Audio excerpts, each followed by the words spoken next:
오늘 우리에게 주시는 하나님의 말씀은 신약 성경 사도행전 12장 1절부터 5절까지 말씀입니다. 사도행전 12장 1절부터 5절까지 말씀을 제가 봉독하겠습니다. 그때에 헤롯 왕이 손을 들어 교회 중에서 몇 사람을 해하려 하여 요한의 형제 야고보를 칼로 죽이니 유대인들이 이 일을 기뻐하는 것을 보고 베드로도 잡으려 할새 때는 무교절 기간이라 잡음에 옥에 가두어 군인 내식인 네페이에 맡겨 지키고 6월절 후에 백성 앞에 끌어내고자 하더라. 이에 베드로는 옥에 갇혔고 교회는 그를 위하여 간절히 하나님께 기도하더라. 아멘. 오늘은 심사묵고라는 제목으로 본문의 말씀을 함께 상고하고자 합니다.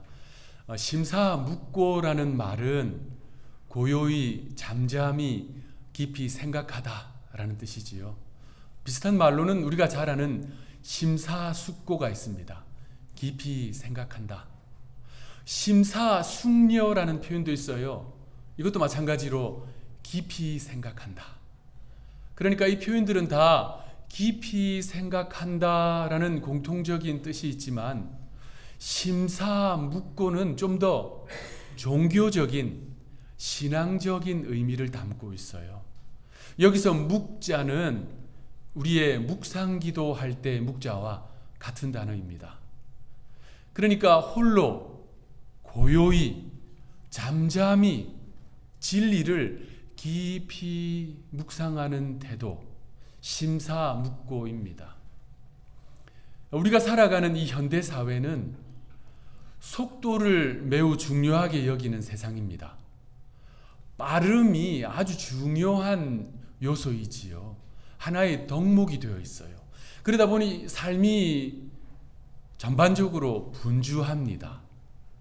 우리는 그런 세상을 살고 있어요. 그럼에도 불구하고 그 분주하고도 복잡한 세상을 잠시 떠나 홀로 하나님 앞에 머물러 앉아 잠잠히 고요히 진리를 묵상하는 태도, 이것이 심사묵고입니다. 제가 여러분들에게 심사묵고를 하고 있는 한 인물을 소개해 드리려고 해요. 그 사람은 늘 자신의 한쪽 팔로 턱을 이렇게 괴고 깊은 생각에 잠겨 있는 사람입니다. 여러분 누가 떠오르십니까? 첫 번째 사진을 한번 보겠습니다. 아주 유명한 작품 아닙니까? 여러분 아마 다 아시는 작품일 거예요. 프랑스의 조각가 로댕의 생각하는 사람입니다. 저 작품은 진품이 세계 여러 곳에 있습니다. 거푸집에 쇳물을, 정확히는 청동을 녹여서 부어서 만든 청동 동상이잖아요. 그러니까 세계의 여러 곳에 진품이 있을 수 있습니다. 이 작품 밑에 서 있는 멀끔한 남자는 접니다. 이 설교를 준비하면서 지난 금요일에 저희 집에서 멀지 않은 노턴 사이먼 뮤지엄에 갔었어요. 그곳에 11번째 에디션이 있습니다. 그래서 그 작품을 보기 위해 갔었습니다. 다음 사진을 보시면요. 도대체 저 생각하는 사람은 무슨 생각에 잠겨 있을까요? 어떤 생각을 하고 있을까요? 주로 이 생각하는 사람, 이 작품은 철학의 상징으로 많이 사용돼요. 그래서 웬만한 도서관 앞에 저 동상들이 많이 서 있습니다. 제가 다닌 그 대학에 여러 도서관들이 있었는데요. 중앙도서관 앞에 저 동상이 세워져 있었습니다. 그래서 늘 공부하기 위해 다니면서 저 동상을 봤던 기억이 납니다.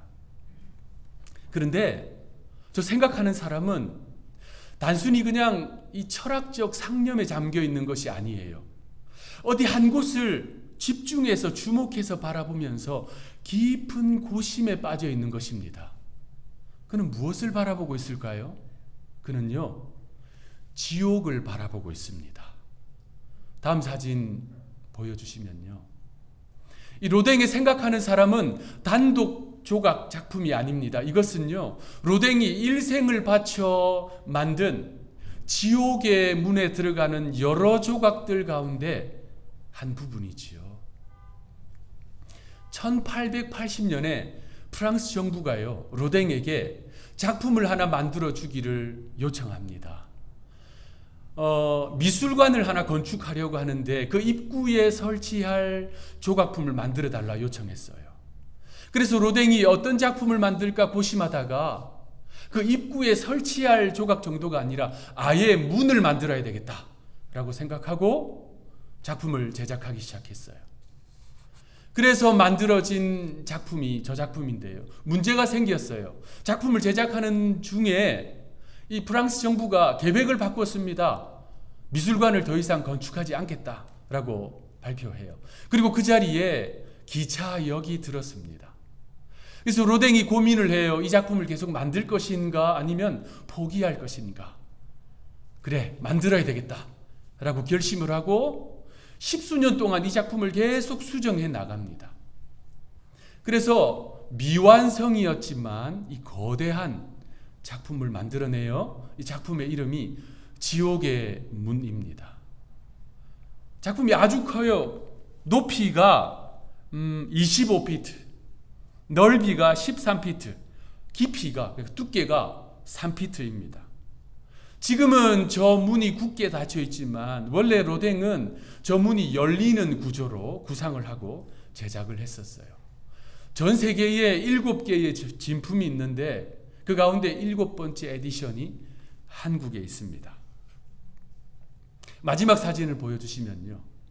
그 지옥의 문 위에 설치되어 있는 것이 생각하는 사람입니다. 이 남자의 발 아래에는 지옥이 펼쳐져 있어요. 200여 명에 가까운 사람들이 죄와 불순종과 불신으로 인해 들어간 그 지옥에서 끊임없이 고통당하는 모습을 생생하게 표현하고 있는 것입니다. 그 지옥을 바라보고 있는 이 남자, 단순한 상념에 잠겨 있는 것이 아니에요. 아주 깊은 생각에 잠겨 있습니다. 그야말로 심사묵고하고 있는 거예요. 제가 그 박물관에 가서 저 작품을 자세히 보니까요, 이 사람의 온몸에 힘이 잔뜩 들어가 있어요. 근육이라고 하는 근육은 다 긴장되어 있습니다. 얼마나 힘을 주고 있냐면요, 발가락 끝까지 힘을 주고 있어서 발가락이 이렇게 오므라져 있습니다. 그도 그럴 것이, 그가 보는 것이 지금 지옥 아닙니까? 그리고 그의 머리 위에는 다음과 같은 글씨가 새겨져 원래 새겨져 있었다고 합니다. 여기 들어오는 자 모든 희망을 버려라. 너무나도 처절한 지옥의 참상을 바라보고 있는 이 사람, 심사묵고. 여러분, 그리스도인들은 어떤 존재냐면요, 심사묵고해야 하는 존재들입니다. 무엇을 심사묵고해야 될까요? 무엇을 깊이 생각해야 될까요? 어떤 것을 저 남자처럼 정말 처절하게 생각해야 될까요? 바로 자신의 구원입니다. 자신의 믿음이에요. 나는 구원받을 만한 믿음을 가지고 있는가? 나는 이 사람이 바라보고 있는 저 지옥이 아닌 우리 주님께서 나를 위해 예비하신 아버지의 집, 저 천국에 갈 수 있는 믿음을 가지고 있는가? 이것을 심사묵고해야 돼요. 여러분들에게 질문합니다. 여러분들은 이 믿음에 심사묵고를 하고 계십니까? 오늘 본문에는 3명의 인물이 등장해요. 이 3명의 인물은요, 너무나도 다른 자리에 서 있습니다. 현격하게 구분되는 자리에 서 있는 인물들입니다. 그들은 그 두 진영에 나뉘어 있는데, 한쪽은요 권력의 정점에 서 있는 헤롯입니다. 다른 한쪽은 그 헤롯에게 의해서 고난과 핍박을 받고 있는 야고보와 베드로예요. 이 두 진영에서는요, 중간 지대가 없습니다. 회색 지대가 없어요. 확연하게 나누어져 있습니다. 그리고 이것은 믿음이 무엇인지, 구원받는 믿음이 무엇인지 우리로 하여금 깊이 생각하게 해줍니다. 오늘 본문 1절 말씀 함께 읽어보겠습니다. 1절 시작. 그때에 헤롯 왕이 손을 들어 교회 중에서 몇 사람을 해하려 하여. 초대교회가 처음 시작됐을 그 무렵부터 교회에는요, 끊임없이 핍박과 고난이 찾아왔어요. 지금처럼 이렇게 평안의 시대가 아니었잖아요. 그런데 오늘 본문 이전까지는 유대 종교 지도자들에 의한 종교적 박해였습니다. 그런데 오늘 이 본문을 기점으로 이제 로마 제국의 그 세력을 등에 업은 정치적 박해까지 시작된 거예요. 그 중심에 있는 인물이 바로 오늘 본문의 헤롯입니다. 복음서를 비롯해서 신약 성경에는 여러 명의 헤롯이 등장합니다. 헤롯은 사람의 이름이 아니에요. 왕의 호칭입니다. 애굽의 바로와 같은 그런 표현이에요. 그런 어떤 왕에 대한 칭호입니다. 오늘 본문의 이 헤롯은 헤롯 아그리빠 1세입니다. 여러분, 우리 예수님께서 탄생하셨을 때 그때 동방에서 온 박사들이 주님의 탄생을 축하하기 위해서 예물을 가지고 찾아오잖아요. 그들은 별을 보고 왔는데 그 별이 소위 제왕성이에요. 왕이 태어날 것을 알려주는, 메시아가 태어날 것을 알려주는 제왕성인 거예요. 그러니까 당연히 왕궁으로 찾아온 겁니다. 그래서 이 땅에 태어날 왕, 메시아를 경배하기 위해 왔다라고 그 소식을 전해줬어요. 그때 헤롯이 그 이야기를 듣고 위기를 느끼고 유대 전역에 갓 태어난 아이들을 다 죽이라고 유아 살해 명령을 내렸잖아요. 그 명령을 내린 헤롯은 헤롯 대왕입니다. 아주 유대 역사를 봐도 잔인한 왕이었어요. 그 헤롯 대왕의 손자가 바로 오늘 본문의 헤롯 아그리빠 1세입니다. 이 헤롯 아그리빠 1세는 어릴 때부터 로마에서 자랐어요. 제국 로마에서 교육받고 성장했습니다. 그런데 유대 역사를 보면요, 헤롯 아그리빠는 매우 방탕한 인물이었어요. 그러다가 당대의 로마 황제에게 아주 심각한 말실수를 합니다. 그리고 죄인으로 몰려서 감옥에 투옥됩니다. 그러다 그 황제가 죽어요. 그리고 그 다음 황제가 등극합니다. 새롭게 등극한 이 황제는 헤롯 아그리빠와 절친한 사람이었어요. 그래서 헤롯 아그리빠를 유대와 사마리아 전역의 통치자로 보내게 됩니다. 그런데 이 헤롯은요, 아주 또 간교하고 잔악한 사람이었어요. 자신의 일가 친척을 권력으로 다 제압하고 모든 권력을 한 손에 쥐게 됩니다. 근데 이 사람은 그것도 모자라서 자기가 통치하고 있는 이 유대인들로부터 큰 인기를 끌고 싶어 했습니다. 그래서 그 당시 유대인들이 싫어했던 그리스도인들을 박해하기 시작한 거예요. 그래서 오늘 본문에 야고보가 붙잡혔습니다. 그리고 야고보를 공개적으로 살해합니다. 그랬더니 유대인들이 그 일을 보고 기뻐했어요. 좋아했어요. 유대인들의 이 반응을 보고 헤롯 아그리빠 1세는 교회의 지도자였던 베드로까지 체포합니다. 베드로를 당장에 죽이고 싶었지만 그때가 절기였어요. 성경을 보면 무교절이었다는 사실을 알 수 있습니다. 그래서 그 절기가 끝나고 나서 이 베드로를 공개 처형하려고 계획했습니다. 그러니까 여러분, 이 헤롯 아그리빠 1세는 그저 유대인들의 환심을 사고 싶었습니다. 그는요, 사람들의 평가와 인정을 받는 것이라면 받기 위해서라면 아무것도 꺼리낌이 없는, 뭐든지 할 수 있는 그러한 사람이었어요. 옳고 그름을 따지지 않습니다. 선과 악을 구분하지 않아요. 사람들로부터 높임을 받을 수 있다면 그것 하나로 만족하는 것입니다. 그것이 설사 하나님을 거역하는 일이라 할지라도 조금도 주저하지 않았어요. 그러니까 한마디로 이 헤롯 아그리파 1세는 하나님보다 자신이 늘 먼저였던 사람입니다. 여러분, 신앙은요, 믿음은요, 항상 하나님 먼저입니다. 여러분 동의하십니까? 네. 믿음은 하나님 우선주의예요. 내 뜻보다는 하나님의 뜻, 내 계획보다는 하나님의 계획, 내 영광보다는 하나님의 영광.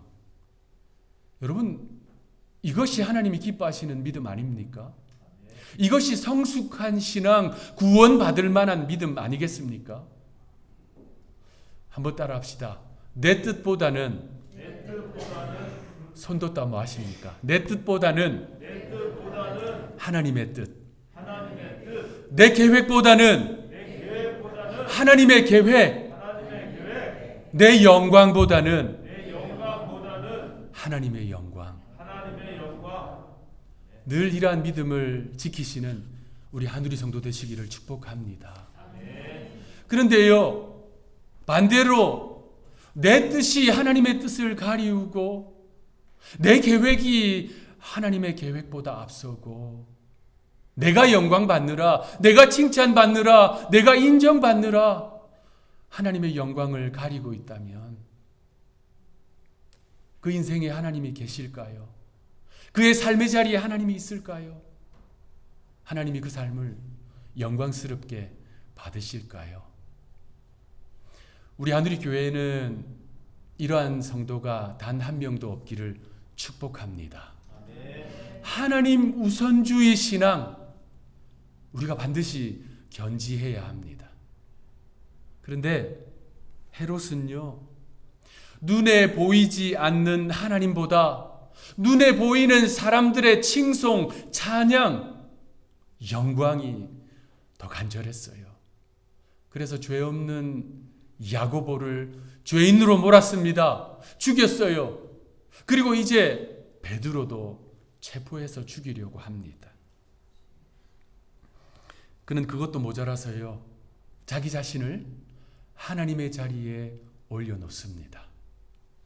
사도행전 12장 21절부터 23절, 제가 21절, 여러분들이 22절, 23절은 합독하겠습니다. 21절, 헤롯이 나를 택하여 왕복을 입고 단상에 앉아 백성에게 연설하니 백성들이 크게 부르되 사람의 소리가 아니라. 함께 읽겠습니다. 헤롯이 영광을 하나님께 돌리지 아니하므로 주의 사자가 곧 친히 벌레에게 먹혀 죽으니라. 오늘 기념일에 헤롯이 왕복을 입고 사람들 앞에 나섰어요. 그리고 연설했습니다. 그때 사람들이 이렇게 외쳤습니다. 이것은 사람의 목소리가 아니다. 신의 소리다. 그러니까 헤롯을 신격화한 거예요. 이때 이 상황에 대해서 유대 역사가 요세푸스는 그 당시 무슨 일이 있었는지 역사가의 관점으로 다음과 같이 기록하고 있습니다. 이 요세푸스는 그 시대의 사람이에요. 그날 아그리빠 왕은 은으로 짠 의복을 입고 원형 극장으로 들어갔다. 그때에 태양빛이 찬란하게 비치자 그 옷이 신비로운 빛을 발하기 시작했고 사람들은 감탄했다. 그 순간 아첨꾼들이 아그리빠 왕을 신이라고 부르면서 사방에서 목소리를 높였다. 그러니까 은으로 만든 비늘로 되어 있는 옷을 입고 나갔으니 태양빛이 비치니까 얼마나 신비롭게 찬란하게 빛났겠습니까? 헤롯 아그리빠가 제일 좋아하는 순간 아닙니까? 사람들이 자신을 향해서 환호합니다. 박수를 칩니다. 심지어 경배하며 찬양합니다. 그가 그 순간을 만끽하고 있을 때에 유대 역사가 이 요세푸스는요, 그에게 갑작스러운 복통이 찾아왔다라고 기록하고 있습니다. 그는 그 복통을 견디지 못하고 그 자리에 쓰러져요. 그래서 신하들이 이 아그리빠를 왕궁 안으로 끌고 들어갑니다. 그리고 아그리빠는 그로부터 5일간 복통 때문에 사경을 헤매다가 AD 44년에 죽게 됩니다. 이게 유대 역사가 기록하고 있는 당시 상황이에요. 그런데 성경은 분명하게 말씀하고 있습니다. 그에게 그 갑작스러운 통증과 질병과 아픔이 어떻게 찾아왔는가? 하나님의 심판이었다고요. 하나님보다 자신이 우선이었던 이 헤롯 아그리빠 1세의 최후는 이렇게 비참합니다. 자, 그렇다면 그 반대편 진영에 서 있는 야고보는 어떠합니까? 야고보는 예수님을 따랐던 12제자 가운데 한 사람이에요. 그는요, 앞서 말씀드린 대로 아그리빠에 의해서 체포되었습니다. 그리고 공개적으로 참수형 당해서 순교했습니다. 자, 세상 사람들 입장에서 볼 때에는 헤롯보다 야고보의 죄우가 더 비참하다 말할 수 있습니다. 그런데 여러분, 살아있다고 다 같은 삶이 아니듯이 죽음이라고 다 같은 죽음이 아니지요. 야고보의 죽음은 자신의 믿음을 지킨 결과입니다. 그는요, 자신이 달려가야 할 길을 다 완주한 거예요. 마가복음 10장에 보면 12제자가 모여있는 자리에서 야고보가 예수님 앞에 한 발 가까이 나아갑니다. 그리고 이런 이야기를 해요. 예수님께서 장차 왕으로 등극하시면 저 좀 제일 좋은 자리에 앉게 해주세요 라고 요청합니다. 성경을 보면요, 다른 제자들이 분개했다고 이야기하고 있어요. 화나잖아요.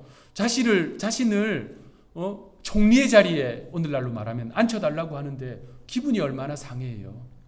그때까지 야고보를 비롯한 모든 제자들은 주님께서 이루실 하나님의 나라를 전혀 이해하지 못했습니다. 그때 주님께서 야고보에게 이렇게 말씀하세요. 야고보야, 너는 내가 주는 잔을 마실 수 있겠느냐? 야고보가 얼른 대답합니다. 예, 주님, 마실 수 있습니다. 주께서 야고보를 바라보시면서 다음과 같이 말씀하세요.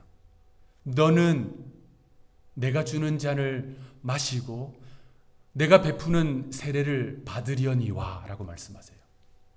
그것은 주님께서 주시는 고난의 잔을 말하는 거 아닙니까? 순교의 잔을 말하는 거 아닙니까?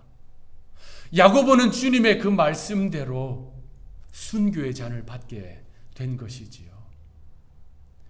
스데반의 죽음은 기독교 역사상 최초의 순교라고 한다면 야고보의 죽음은 12사도 가운데 최초의 순교입니다. 그의 삶은, 그의 죽음은 오로지 예수님의 말씀을 이루어가는 존귀한 삶이요 죽음인 것이에요. 얼마나 고귀로운 삶입니까? 여러분, 이러한 믿음이야말로 구원받는 믿음 아니겠습니까? 자, 그렇다면 베드로는 어떠할까요? 베드로도 마찬가지로 헤롯에게 체포되었어요. 그리고 이 헤롯에게 잡힌 이후에 감옥에 투옥되었다라고 오늘 성경은 기록하고 있습니다. 그런데 베드로는 죽지 않았습니다. 왜냐하면 베드로에게는 아직 해야 할 사명이 있기 때문입니다. 주님을 위해 해야 할 일이 있기 때문이에요. 여러분, 사명을 따라 살아가는 사명자들은 그 사명을 완성하기 전까지 절대 죽지 않습니다. 하나님이요, 그 생명 보존하세요. 베드로가 딱 그러한 경우입니다. 베드로를 감옥 밖으로 이끌어내셨어요. 자유를 허락해 주셨습니다. 원래 헤롯이요, 베드로를 체포했을 때 그는요, 베드로를 절대로 풀어주지 않겠다라는 각오로 체포를 했었어요.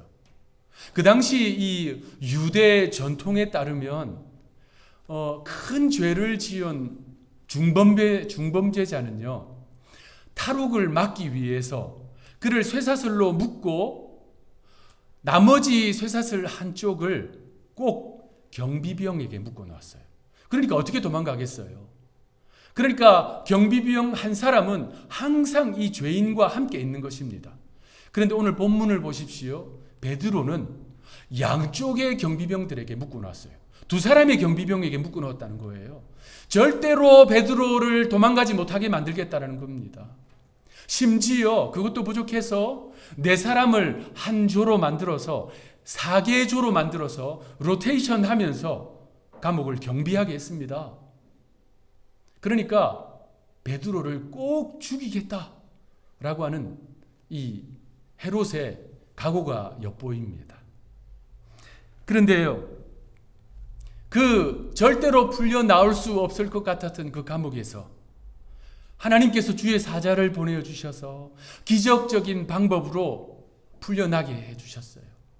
그리고 그 길로 베드로는 성도들이 모여서 자신을 위해 기도하고 있는 곳으로 달려갑니다. 베드로가 달려간 곳은 초대교회의 매우 유서 깊은 장소입니다. 성령께서 임하셔서 처음으로 교회가 시작된 곳 마가의 집으로 달려갔습니다.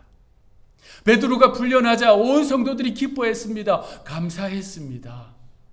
그리고 그러한 박해와 사명을 완수하고 야고보가 하나님의 부르심을 받고 아직 사명이 남아있는 베드로의 이 노임, 그러한 큰 박해와 고난이 있었지만 복음은 여전히 장벽을 넘어서 전파되었습니다.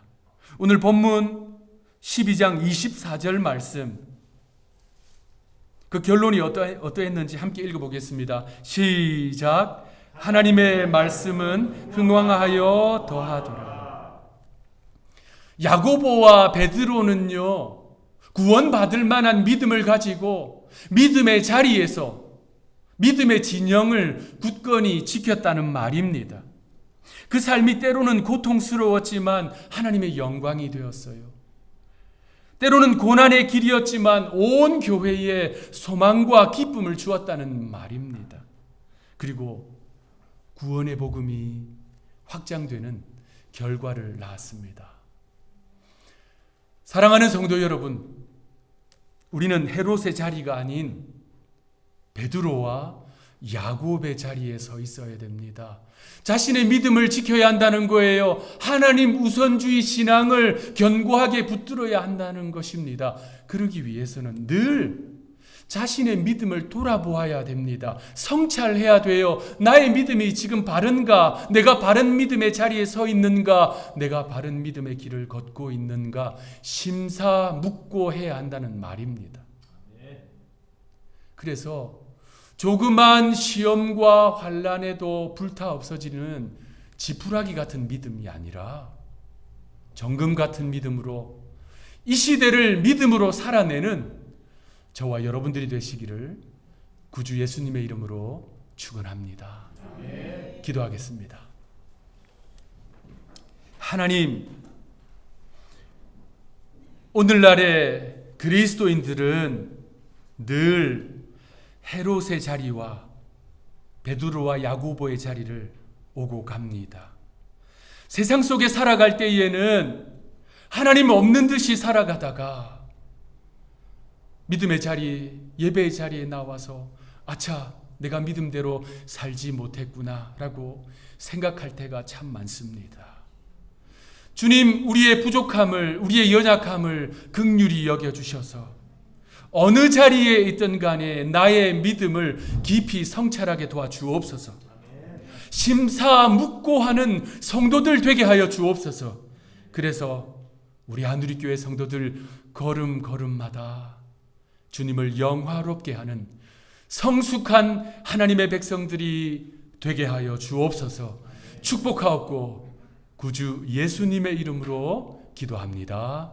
아멘.